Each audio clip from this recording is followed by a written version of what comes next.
Hi YouTube. Today I'm going to tell you how I paid off my HECS debt. I don't know if you know, but last year the government in Australia reduced the total HECS debt of everyone by 20%, which means it went down by 20% of the total amount owing.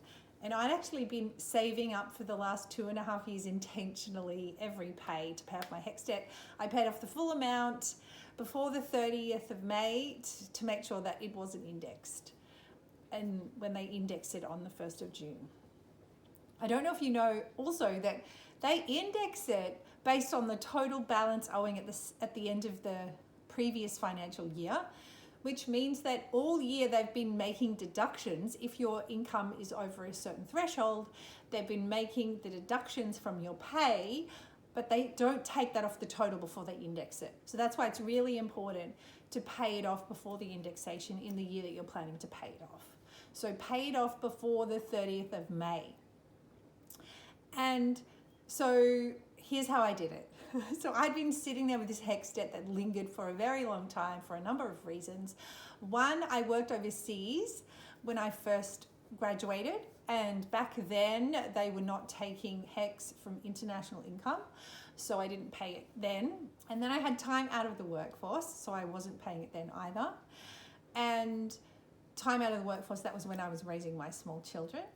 And then when I came back to work, I was working part-time, so my income wasn't that high, but now it's up to the point where I was paying a decent amount of my pay, every pay, towards my debt.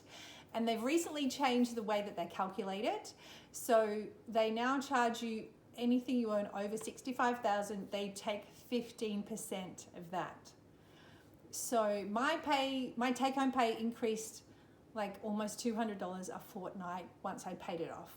And once it got zero, once the ATO balance was showing $0 owing, I could then contact my HR department and tell them that I no longer had a HECS debt and they could stop taking the automatic deductions from my pay. So that happened, and my pay increased by almost $200 a fortnight.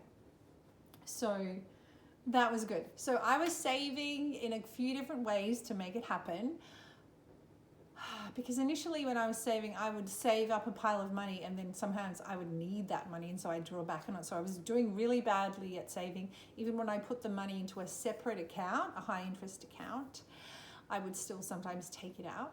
So I had to kind of lock the money away in some way. So I thought, and initially 2.5 years ago, I thought it might take me 4 or 5 years, especially if we didn't get the 20% reduction. So I calculated if I put $200 a pay away and I put it into an index fund, and I used Vanguard. They've got a really good online portal. I just logged on, set up an account, did automatic deductions for my pay. So every payday, as soon as the day after I think my pay came into my account each fortnight, was an automatic $200 transfer over to this Vanguard. I chose like an Australian stock index fund, and I just had the money going there. And I think for an index fund, you probably want to have it in there for about 5 to 7 years to make it worthwhile to put it in an index fund, because there is some sort of short-term risk. And this year when we had the US going to war with Iran, there was a lot of fluctuations in the share market. But I held firm, and just when I saw that kind of went up a little bit in a few days, and it was about the time I needed to sell in the middle of May, I just sold. And overall, I had a good gain on my funds over those 2.5 years. The reason why I wanted to put it into the index fund in Vanguard is because it was harder to get to. So I really needed to find a way to lock it away.